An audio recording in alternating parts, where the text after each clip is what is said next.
السلام عليكم ورحمة الله وبركاته.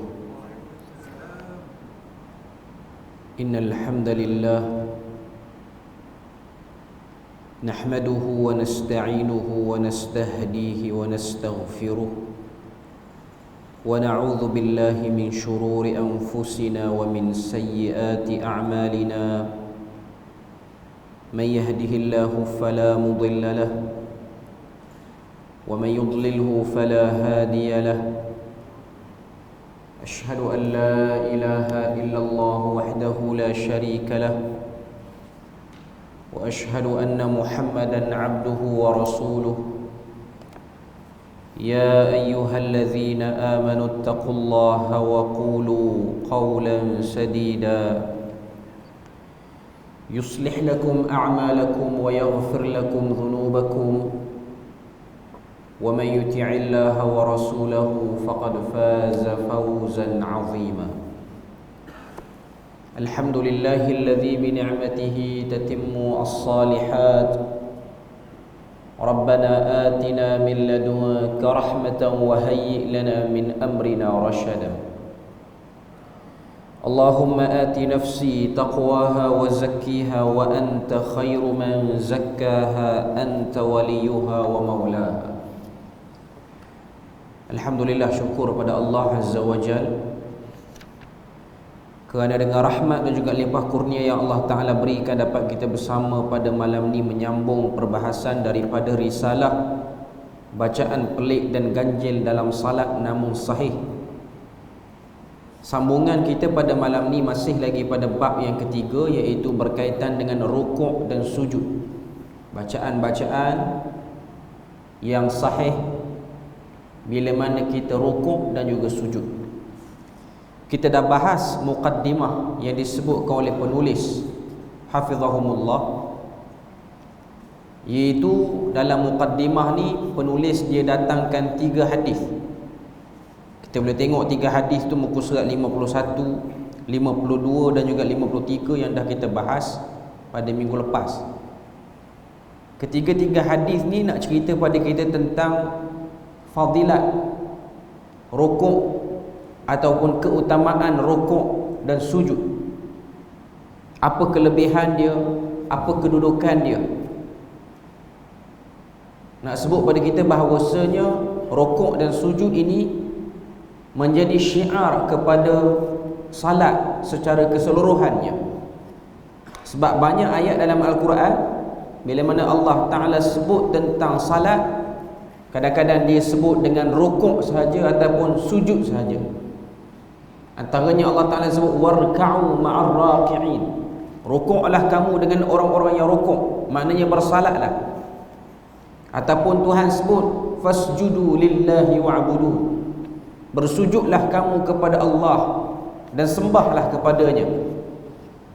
Jadi dalam muqaddimah ni dia sebut dan dia himpunkan tentang kedudukan rukuk dan sujud itu sendiri, dan bagaimana rukuk dan sujud ni menjadi tempat yang mustajab untuk kita berdoa kepada Allah Azza wa Jal, dan juga tempat yang terbaik untuk kita melakukan tasbih.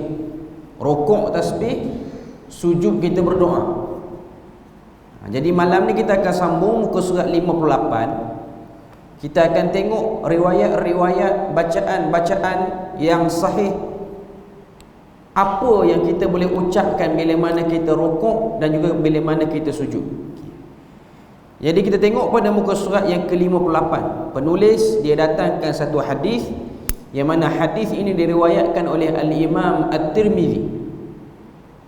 Kita tengok apa kata penulis. An Hudzaifah annahu shalla ma'an nabiy sallallahu alaihi wasallam fakana yaqulu fi ruku'ihi. Terjemahan dia, Huzaifah menceritakan, Huzaifah ibnul Yaman radhiyallahu anhu, seorang sahabat Nabi, dia menceritakan dia telah salat bersama dengan Nabi sallallahu alaihi wasallam dan telah mendengar bacaan yang Nabi baca ketika mana Nabi rukuk, iaitu bacaan yang berbunyi subhana rabbiyal azim, maha suci Tuhan yang maha agung. Ini bacaan yang kita ingat dan kita tahu. Cuma mungkin kita akan baca ataupun biasa baca dengan Subhana rabbiyal azim wa bihamdih. Mungkin yang tu. Nanti kita akan tengok pada riwayat yang akan datang. Okay. Cuma yang ni yang ringkas, yang bermaksud Maha suci Tuhan yang Maha agung. Wa fi sujudihi, dan ketika mana Nabi bersujud, kata Huzaifah, Nabi akan membaca Subhana rabbiyal a'la.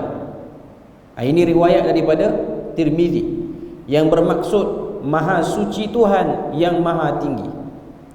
Muka surat 59 dia datangkan lagi hadis yang juga diriwayatkan oleh Al-Imam At-Tirmizi sebagaimana yang tertulis dan ada dalam buku kita ni, anna an-nabiy sallallahu alaihi wasallam qala idza raka'a ahadukum faqala fi ruku'ihi subhana rabbiyal azim 3 marrat faqad tamma ruku'uhu wa dhalika adnah wa idza sajada faqala fi sujudihi subhana rabbiyal a'la 3 marrat faqad tamma sujuduhu wa dhalika adnahu. Yang bermaksud, apabila Nabi berkata, apabila seseorang kamu rukuk, maka bacalah Maha suci Tuhan yang Maha agung sebanyak 3 kali, iaitu Subhana rabbiyal azim. Dia telah menyempurnakan rukuknya, dan itulah kadar yang paling kurang. Waktu kita rukuk, kita sebut Subhana rabbiyal azim, Subhana rabbiyal azim, Subhana rabbiyal azim 3 kali.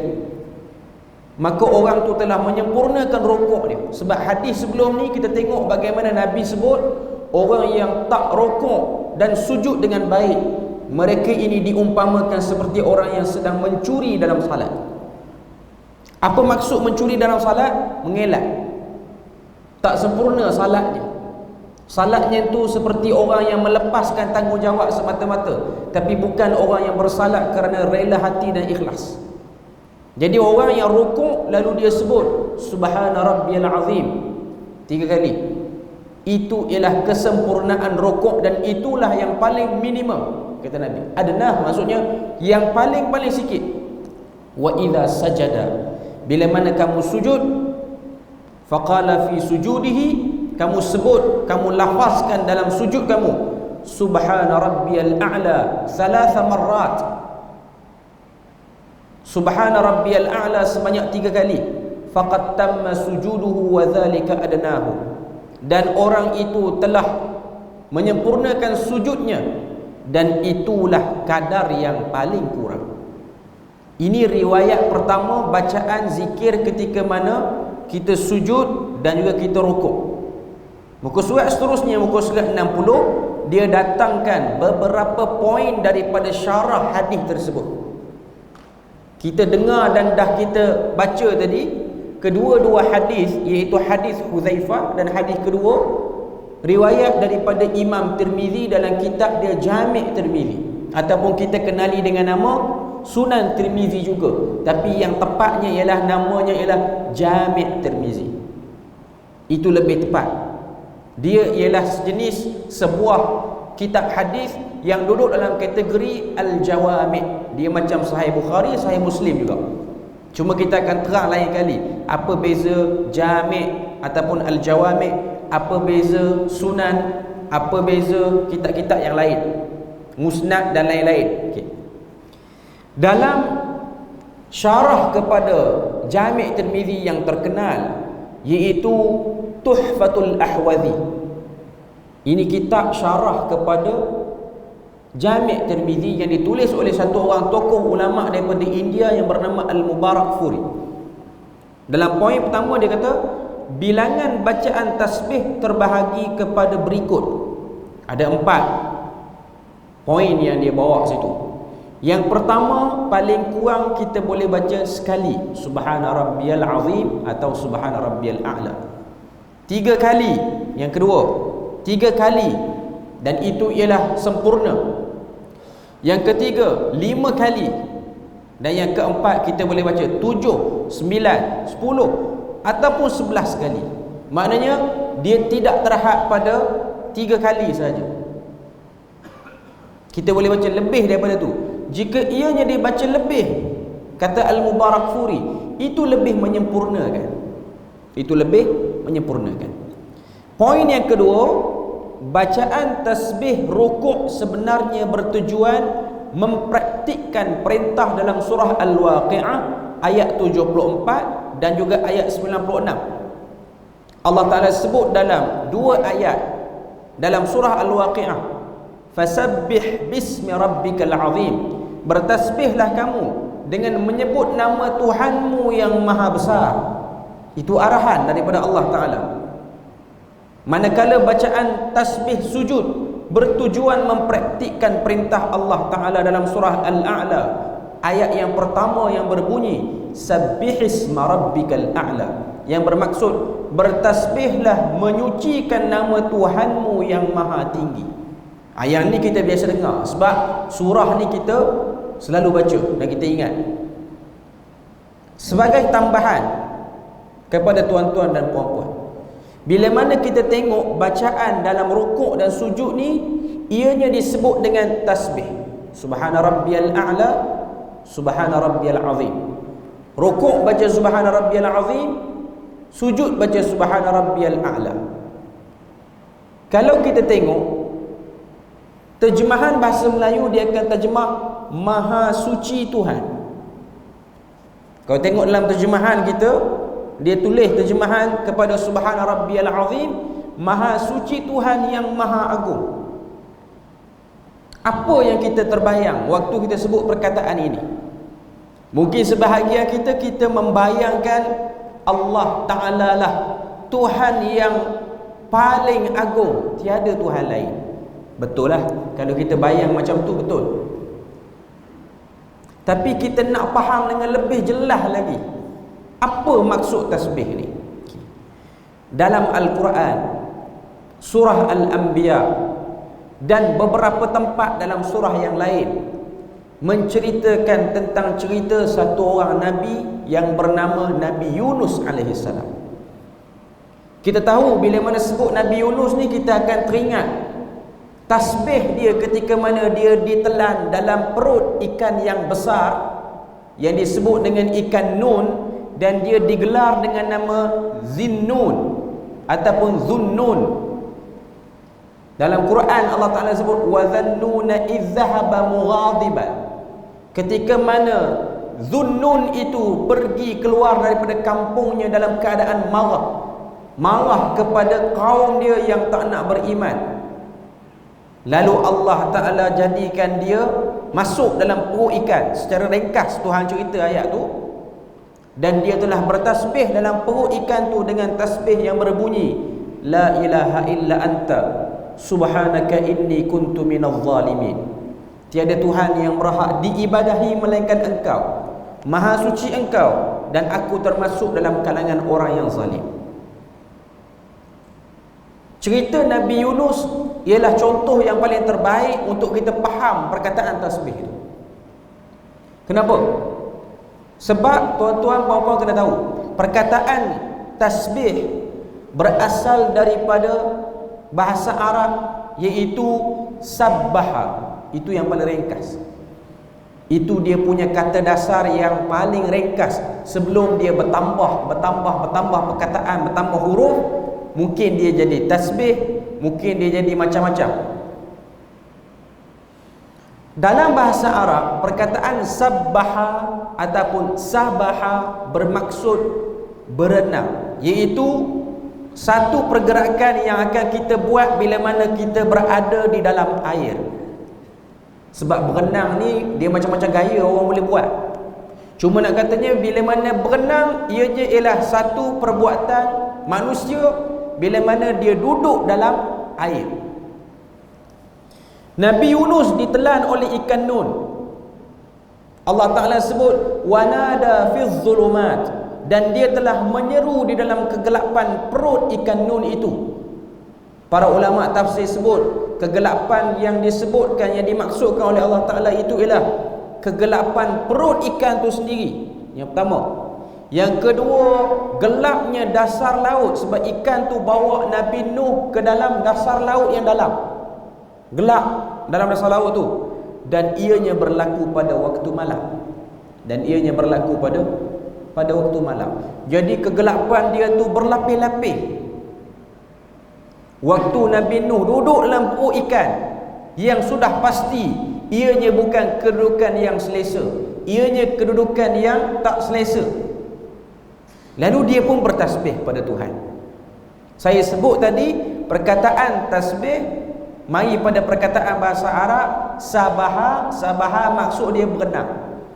Apa jadi pada Nabi Nuh? Dia masuk dalam permukaan laut yang paling dalam, iaitu dasar laut. Waktu dia duduk dalam perut ikan itu, dia sedang menyesali perbuatan dia yang lari daripada kampung setelah rasa tak puas hati, rasa marah kepada kaum dia. Menjadi kewajipan para nabi, selagi mana dakwah itu tidak diarahkan berhenti oleh Allah Ta'ala, dia kena kekal di kampung tu, tak boleh lari. Tapi dengan sebab dia tak tahan sabar, dia lari. Dia lari, Allah Ta'ala tegur dia dengan Allah Ta'ala jadikan dia ditelan oleh ikan tu. Waktu dia duduk dalam perut ikan tu, dia mari penyesalan, dan akhirnya dia telah bertasbih kepada Allah Azza wa Jal. Sebab apa?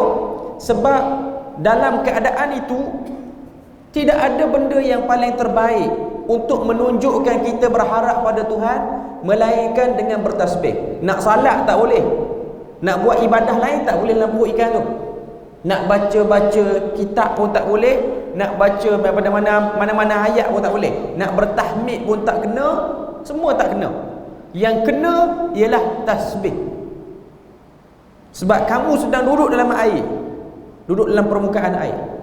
Dan sebagai manusia, kita tahu manusia ni dia pandai berenang macam mana sekalipun, dia tidak akan mengubah ataupun berfikir untuk tinggal tetap dalam air. Dia mesti nak kena naik ke daratan. Sebab itu bukan tempat kita. Walaupun kita boleh menyelam dan kita tidak lemas, mungkin Tuhan kurniakan kita paru-paru besar, boleh tampung oksigen banyak sikit pada orang lain, boleh duduk dalam air lama, tapi kita tidak pernah berniat, aku dah bosan duduk atas darat, aku nak duduk dalam air. Sebab air itu bukan tempat kita, dan ia bukan tempat yang mudah untuk kita beraktiviti macam atas darat. Kita tak boleh berjalan macam mana kita berjalan atas darat bila mana kita duduk dalam air. Kita tak boleh makan, kita tak boleh buat apa-apa, sebab itu bukan tempat kita. Jadi kita mengharapkan untuk naik ke darat. Orang yang pandai berenang macam mana pun, dia mengimpikan untuk melihat daratan. Dia naik dan dia berehat. Bila mana Nabi Yunus bertasbih, Allah Ta'ala jadikan ikan tu naik semula ke daratan dan keluarkan dia di pesisir pantai. Dalam keadaan lemah dia keluar, dia mengingati, menyesali perbuatannya. Apa yang saya nak bagi dan saya nak kaitkan sini, waktu kita bertasbih, kita sedang mengharapkan pertolongan Tuhan daripada Allah, daripada zat dia. Kita harapkan pertolongan dia. Maknanya kita nak dialah bantu kita. Maknanya waktu kita rukuk, kalau kita rukuk dalam keadaan kita rasa kita kuat, kita sujud dalam keadaan kita rasa ni kita masih lagi ada kudrat, kita masih lagi boleh buat itu, boleh buat ini, masih lagi tak boleh buang rasa sombong, masih lagi rasa tak bergantung secara jitu pada Allah Ta'ala, itu ialah bacaan tasbih yang tak beriksan. Dia tak beriksan. Waktu satu orang tu dia tasbih, dia sedang melemahkan diri dia dengan selemah-lemahnya dan menyerahkan kekuatan yang sekuat-kuatnya tu hanya pada Allah Azza wa Jalla. Jadi sebab itulah kata Al-Mubarakfuri, kalau tasbih lagi banyak dia lagi baik. Paling-paling kurang sekali, yang elok 3 kali, lebih pada tu lagi elok. Cuma saya nak sebutnya, perasaan yang perlu ada waktu bertasbih tu, perasaan yang perlu ada waktu bertasbih itu ialah perasaan mengharapkan pertolongan Allah Ta'ala dalam semua urusan hidup. Dan antara urusan yang kita kena bimbang ialah urusan di akhirat berbanding semua urusan atas dunia ni. Okey, kita tengok lagi apa yang dia sebut pada muka surat 61 tu. Perkara ini merujuk kepada sebuah hadis yang diriwayatkan oleh Uqbah bin Amir dan direkodkan dalam kitab Sunan Abi Dawud dengan nombor 869. Sebagai tambahan, menurut hadis-hadis yang sahih termasuk pandangan imam, termasuk pendapat Imam Asy-Syafi'i dalam kitab Al-Um, tiada tambahan wa bihamdihi pada hujung bacaan tasbih, rukuk dan sujud. Maknanya dia sebut sini hadis-hadis yang sahih kebanyakannya tiada penambahan subhana rabbiyal a'la ataupun subhana rabbiyal azim wa bihamdihi. Wa bihamdihi itu tak ada. Termasuklah pandangan Imam Asy-Syafi'i dalam kitab Al-Um, dia tidak menerima pada tasbih rukuk dan juga tasbih sujud adanya penambahan wa bihamdihi. Dia tak terima. Tapi kalau kita buat taklah salah. Ada pandangan yang terima. Cuma saya nak sebutnya dari segi authenticity, keaslian lafaz daripada hadis, dia tidak ada. Okey. Muka surat yang ke-62. Yang ni dia ada sentuh beberapa perkara sikit. Dia tak masuk lagi ke zikir, rukuk dan sujud yang kedua, tapi dia nak sebut beberapa benda yang menjadi perhatian bila mana kita nak baca benda-benda dalam salat ni. Kita kena ada satu kefahaman ini. Okay, kita tengok apa yang nak dibawa oleh penulis. Dia sebut nota hikmah, muka surat 62. Nota hikmah, maknanya ini adalah satu perhatian yang kita kena beri perhatian. Usah diubah ayatnya walau sepatah kata, cukup dengan mengikut apa yang diajarkan oleh Nabi. Ayat tu tuan-tuan dan puan-puan yang ada buku boleh faham apa yang nak dimaksudkan oleh penulis. Maknanya bila mana kita nak beribadah, tambah pula ibadah tu menjadi tonggak ataupun tiang agama, perlu kita follow rapat Nabi sallallahu alaihi wasallam dengan kita tidak meremehkan pandangan-pandangan para ulama yang datang kemudian selepas pada tu.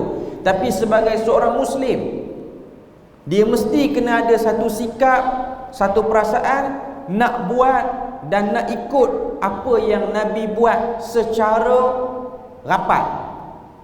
Kita bukan nak ikut sipi-sipi, kita nak ikut betul. Yang pandangan lain sikit tu tak apa, mungkin dia ada jawapan yang dah dia sedia nak jawab depan Tuhan. Kalau sekiranya ditanya oleh Tuhan, kenapa tak ikut yang Nabi suruh, dia ada jawapan lah tu. Sebab tu dia tak nak buat yang macam mana Nabi suruh, dia ada jawapan lain. Itu tak apa, itu hal dia. Kita tengok dalam nota hikmah apa yang disebut. Panjang juga nota hikmah ni, 2-3 muka surat juga dah. Okay, tapi dia penting. Jiwa saya meronta mahu berkongsi hadis ini agar campakkan ilmu Allah Azza wa Jalla ini dikecap semua. Ini luahan daripada penulis. Saya beriman dengan konsep ilmu tidak akan habis dikongsi. Ilmu yang dikongsi akan bertambah subur. Malam 14 Januari 2015. Ini cerita daripada penulis. Penulis bagi buku ni dua orang, iaitu seorang Ustaz Zulkhairi Imam An-Nur, yang kedua ialah Ustaz Abdullah Bukhari. Kedua-duanya masih lagi hidup, ada lagi, aktif lagi. Dia kata ketika asyik menulis adab tidur Rasulullah bagi isi buku keempat berkaitan mimpi, dia ada tulis satu buku cara hidup adab tidur Rasulullah SAW. Ini buku keempat yang dia tulis. Dia nak sebut tentang satu part, iaitu bagaimana berinteraksi dengan mimpi. Saya terjumpa satu hadis yang menarik isinya. Kita tengok hadis itu. Pada suatu hari Rasulullah SAW telah mengajar kepada sahabat bernama Al-Bara bin Azib radhiyallahu anhu adab dan doa sebelum tidur. Satu hari Nabi ajar seorang sahabat nama Al-Bara bin Azib adab doa sebelum tidur. Apa sabda Nabi berkenaan dengan pengajaran dia kepada Al-Bara bin Azib ni? Kita tengok. Idza ataita madja'aka, kata Nabi kepada Al-Bara, fatawadda wudu'aka lis-salah thumma ittaji' ala shiqqika al-ayman thumma qul Allahumma aslamtu wajhi ilaik wa fawwadtu amri ilaik wa alja'tu dhahri ilaika raghbatan wa rahbatan ilaik la malja'a wa la manja minka illa ilaik. Allahumma amantu bi kitabika alladhi anzalt wa bi nabiyyika alladhi arsalt fa in mutta min lailatika fa anta 'ala al-fitrah waj'alhunna akhira ma tatakallamu bihi. Qala faraddattuha 'ala an-nabiy sallallahu alaihi wasallam falamma balaghtu Allahumma amantu bi kitabika alladhi anzalt qultu wa rasulika qala la wa nabiyyika alladhi arsalt. Itu matan hadis dia keseluruhan sampai habis cerita. Dia tengok terjemahan dia pelan-pelan. Kata Al-Bara' bin Azib, Nabi ajar pada dia, Nabi kata idza ataita madja'ak, apabila engkau mendatangi tempat tidur, nak pergi dekat tilam kita, katil kita, Nabi kata fatawadda wudu'aka lis-salah, berwuduklah kamu seperti mana kamu berwuduk untuk menunaikan salat. Wuduk elok, wuduk sesempurna mungkin. Thumma taji' ala shiqqikal ayman, kata Nabi, kemudian kamu berbaringlah dalam keadaan mengiring ke arah kanan badanmu. Maknanya mengiring ke arah kanan, maknanya mengiring belah kanan lah. Summa qul, kemudian dalam posisi macam tu kamu pun ucapkan, lafazkan doa ni. Maknanya nak amal doa ni tak perlu tadah tangan, tak perlu. Ada bacaan sebelum tidur yang Nabi suruh kita tadah tangan, kemudian kita tiup. Yang tu nak baca 3 kun, iaitu ada riwayat dia. Cuma untuk doa ni tak perlu tadah tangan. Dia ada tempat-tempat waktu kita berdoa yang tak perlu kita angkat tangan. Antaranya ialah doa ketika mana masuk tandas, tak perlu angkat tangan. Keluar pun, bacaan kita keluar, tak perlu angkat tangan. Selain daripada tu, kita pada hari Jumaat ni, ketika mana khatib membacakan doa pada khutbah yang kedua pun tak perlu angkat tangan. Yang sahihnya, walaupun pandangan mutaakhirin kata boleh angkat kalau nak angkat, tapi yang tepatnya tak angkat. Dan bagi khatib mengisyaratkan dengan jari telunjuk waktu dia berdoa pada khutbah yang kedua tu. Maknanya waktu kita berdoa Allahumma ghfir lil muslimina wal muslimat, lepas pada kita baca selawat apa-apa semua tu, masuk je doa kepada orang-orang Islam tu, tangan macam ni. Ni khatib, yang duduk bawah tak perlu. Orang yang duduk bawah diam dan mengaminkan doa tersebut, tak perlu dia angkat tangan. Termasuklah dalam hadis ni, bila mana kita dah baring nak tidur tu, jangan angkat tangan, baca je terus. Tapi kita sedang berdoa, kita tahulah kita sedang berdoa. Apa doa dia? Doa dia ialah Allahumma aslamtu wajhi ilaik. Maksud dia, ya Allah, aku tundukkan diriku kepadamu. Wa fawwadtu amri ilaik, aku serahkan urusanku kepadamu. Wa alja'tu dhahri ilaik, aku sandarkan belakangku kepadamu. Kalau tuan-tuan buka terjemahan, ada orang dia beli buku zikir-zikir sebelum tidur, terjemahan Indonesia. Indonesia akan terjemah wa alja'tu dhahri ilaik, dan aku sandarkan punggungku. Indonesia belakang ni dia panggil punggung. 2-3 bulan lepas sebelum Ramadan, waktu tu saya kerja Jabat Mufti lagi, rombongan pergi ke Yogyakarta, masuk ke kawasan Keraton. Keraton ni istana. Masuk kawasan keraton tu, di luar tu ada orang jual cendera hati. Jual macam-macam lah, jual kitchen, jual apa-apa saja. Antara benda yang dia jual, alat garu belakang. Alat garu belakang yang ada jari kecil tu. Lalu ada satu orang makcik ni, dia pergi dekat rombongan kami, dia kata, monggo pak, buat garu punggung. Ada seorang rombongan kami kata, kalau buat garu punggung dia kena panjang sikit. Sebab kita orang Malaysia, punggung ni pungkuk lah. Dia kata kalau garu punggung tak ada tu, kena panjang lagi. Indonesia belakang ni punggung lah. Sebab tu wa alja'tu dhahri ilaik, maksudnya aku menyandarkan belakangku kepadamu. Maknanya aku serah betul-betul, aku dah nak tidur ni. Raghbatan wa rahbatan ilaik. Raghbatan wa rahbatan maksud dia apa?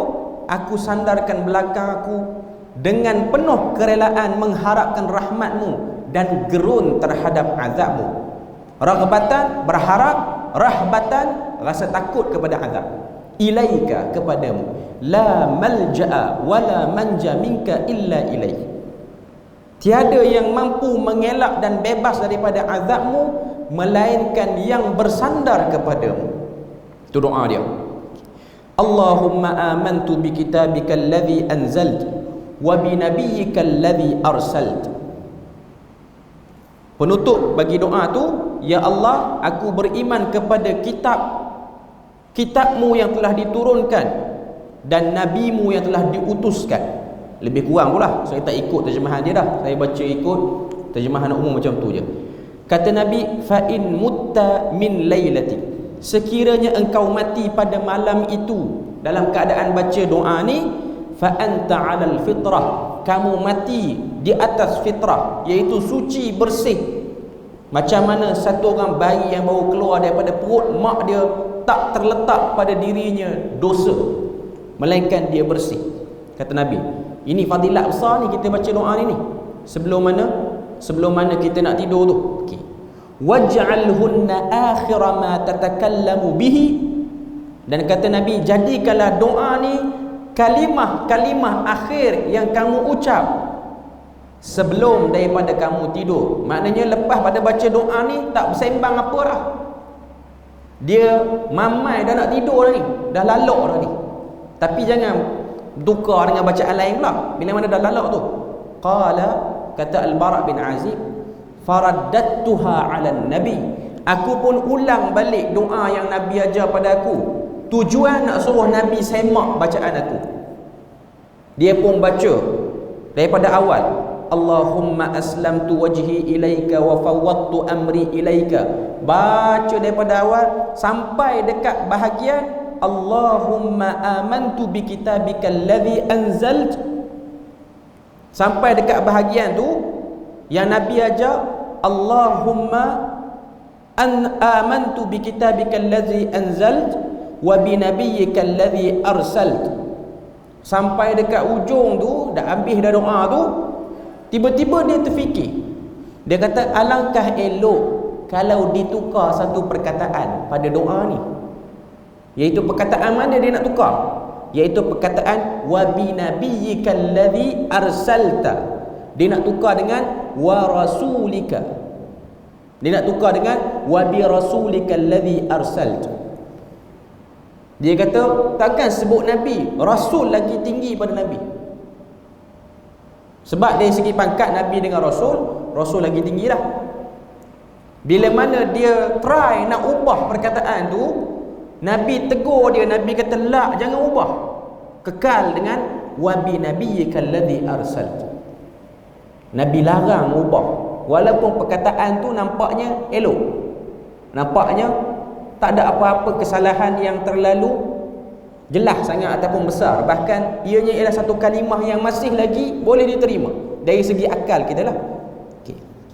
Itu yang disebut dalam hadis yang diriwayatkan oleh Bukhari. Okay. Kita tengok muka surat 64. Perhatian saya tertumpu pada bahagian akhir hadis ini, bagaimana Rasulullah sallallahu alaihi wasallam mencegah Al-Bara' daripada menambah perkataan Rasulmu seiring dengan lafaz Nabimu. Nabi larang. Walaupun perkataan Rasul lebih baik. Persoalannya, mengapa tambahan yang benar ini dicegah oleh Rasulullah? Mengapa Nabi larang? Terdapat beberapa jawapan daripada pengulas hadis, iaitu Ibnu Hajar Al-Asqalani dalam kitab dia Fathul Bari, syarah pada Sahih Bukhari. Antara yang bernas, hujahan-hujahan yang dikeluarkan oleh Ibnu Hajar Al-Asqalani, dia kata boleh jadi lafaz zikir dan doa ini memang muktamad, bersandarkan wahyu dan mempunyai kadar pahala tetap yang tidak boleh diubah. Bila mana kita tukar, maka kita tak dapat fadilah tu. Itu pandangan Ibnu Hajar yang pertama. Yang kedua, boleh jadi lafaz doa ini mempunyai rahsia kemakbulan bila mana kita baca dengan lafaz yang Nabi bagi. Kalau kita ejah, mungkin kurang mustajab dan makbulnya. Yang kedua. Yang ketiga, boleh jadi Rasulullah menegah penambahan perkataan Rasulmu seiring dengan lafaz Nabimu bertujuan membezakan baginda yang berjawatan Nabi berbanding para malaikat yang hanya berjawatan Rasul atau utusan sesuatu tugasan. Maksud dia apa? Supaya tidak tertukar dengan Jibril yang menjadi Rasul juga. Jibril pun Rasul juga, penghantar wahyu. Nabi nak sebut tentang diri dia, sebab Jibril dia juga dipanggil dengan Rasul. Kalau sebut wa rasulika, boleh jadi kadang-kadang membawa maksud Jibril juga. Tapi sebut Nabi, sebab Jibril tidak berpangkat Nabi. Tapi Nabi Muhammad, dia Nabi, dia Rasul. Jibril, dia malaikat, dia Rasul juga. Jadi aku nak sebut ni lah diriku, bukan aku nak sebut tentang malaikat itu. Okay. Itu pandangan daripada Ibnu Hajar Al-Asqalani. Okay. Kemudian kita tengok, dia datangkan dalil daripada surah Al-Hajj. Allahu yastafi minal malaikati rusulan wa minan nas. Allah memilih rasul-rasul daripada malaikat dan juga manusia. Maknanya ada dalil Al-Quran, rasul ni bukan hanya nabi, bukan hanya orang, tapi boleh jadi juga malaikat. Jadi bila mana sebut wa rasulika, takut termasuk malaikat dalam tu. Sekarang ni dia nak spesifikkan kepada manusia yang berpangkat nabi dan rasul. Sebab tu sebut dengan wa bi nabiyyikal ladzi arsalt. Sejurus itu, ni muka surat 65. Sejurus itu, saya juga teringat kemurkaan Allah kepada Bani Israel yang memandai-mandai mengubah perkataan yang wajib mereka gunakan ketika melangkah masuk kepada gerbang Baitul Maqdis. Yang ni kita boleh tengok ayat 161 surah Baqarah. Allah Ta'ala cerita, surah Al-A'raf, Allah Ta'ala cerita tentang perangai Bani Israel. Dia suka ejah apa yang diarahkan untuk mereka lafazkan ataupun ucapkan ataupun amalkan, dia modify. Perangai suka modify ni menatijahkan murka Tuhan. Menatijahkan murka Tuhan. Okey, kita tengok apa yang dia sebut. Dia kata aktiviti, akibat kreativiti dan kecerdikan yang tidak bertempat, mereka itu Allah mengazab mereka. Bani Israel, bila mana dia orang ejah lafaz tu, Allah azab mereka. Boleh tengok 161, 162 surah Al-A'raf cerita tentang ni. Dalam buku ni dia ada datangkan ayat tu.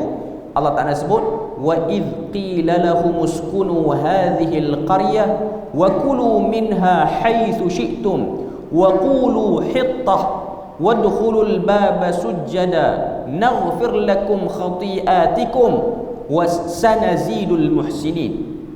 Allah Ta'ala kata, dan ingatlah ketika mana dikatakan kepada Bani Israel, tinggallah kamu di bandar ini, makanlah daripada makanan apa sahaja yang kamu sukai, dan ucapkanlah hittah. Hittah ni bahasa yang diorang cakap, dia bukan bahasa Arab, dia bahasa yang dipertuturkan oleh Bani Israel. Mungkin bahasa Ibrani ke apa dia, saya tak tahulah. Okay. Cuma perkataan hittah bermaksud gugurkan dosa kami, ampunilah dosa kami. Ia mungkin juga bahasa Syriani, juga bahasa-bahasa orang lama dulu. Okay. Tuhan kata waktu kamu masuk berada dalam Baitul Maqdis tu, sebutlah perkataan hittah, iaitu perkataan yang bermaksud ampunkan dosa kami. Tapi apa Bani Israel buat? Bani Israel bila mana masuk Baitul Maqdis, dia tukar hittah jadi hintah. Hintah maksud dia apa? Gandum, dengan makna roti, makanan. Tuhan suruh minta ampun dosa, dia naik kepala, dia naik lemak, dia minta lagi makanan, sedangkan dah dapat makanan apa? Dia tukar tambah satu huruf saja. Bukan ubah perkataan, tambah satu huruf saja. Hittah jadi hintah. Sebab tu tuan-tuan puan-puan kena berhati-hati. Bila mana ada penceramah, ada ustaz-ustaz yang memberi saranan supaya kita follow apa yang Nabi sebut, itu saranan yang baik. Dan ia bukan bermaksud meremehkan pandangan para ulama yang tak setuju dengan cara tu ataupun bacaan tu dan membenarkan untuk baca dengan cara lain. Kita bukan menghina, kita bukan mengherdik, kita cuma nak sebut yang ni yang asal, yang ni dah terkemudian. Tak kata apa-apa pun. Tiba-tiba ada orang dia buat kaedah mudah, tolak yang terkemudian, bererti menghina yang terkemudian. Bukan. Sebab Allah Ta'ala beri kepada kita akal, kita boleh menimbang antara mana yang lebih asli dengan yang kurang asli. Tidak sekalipun bermaksud untuk meremehkan para ulama. Jadi cuma nak sebut je lah, bukti dah ada depan mata ni. Bani Israel kena azab dengan Tuhan kerana ubah satu huruf saja. Tuhan kata hittah, Tuhan kata hittatun. Sebut yang tu hittatun, dia tambah nun, hintah. Sebahagian bangsa, termasuk kita orang Melayu ni pun, bila mana sampai bab agama, bukan ubah satu huruf, satu amal ibadah tu bukan lu, ubah habis. Saya tak nak kata benda tu menarik azab, tapi pandai-pandai fikir sendirilah. Kalau Bani Israel pun kena, Bani Melayu pun kemungkinan boleh kena juga. Jadi jangan mengulangi peristiwa degilnya Bani Israel. Kita tak nak jadi Bani Israel yang kedua. Kita kekal sebagai orang Islam yang mengikuti apa yang Nabi dan Rasul bawakan. Kemudian Allah Ta'ala sebut pada ayat yang ke-162, فَبَدَّلَ الَّذِينَ ظَلَمُوا مِنْهُمْ قَوْلًا غَيْرَ الَّذِي قِيلَ لَهُمْ فَأَرْسَلْنَا عَلَيْهِمْ رِجْزًا مِنَ السَّمَاءِ.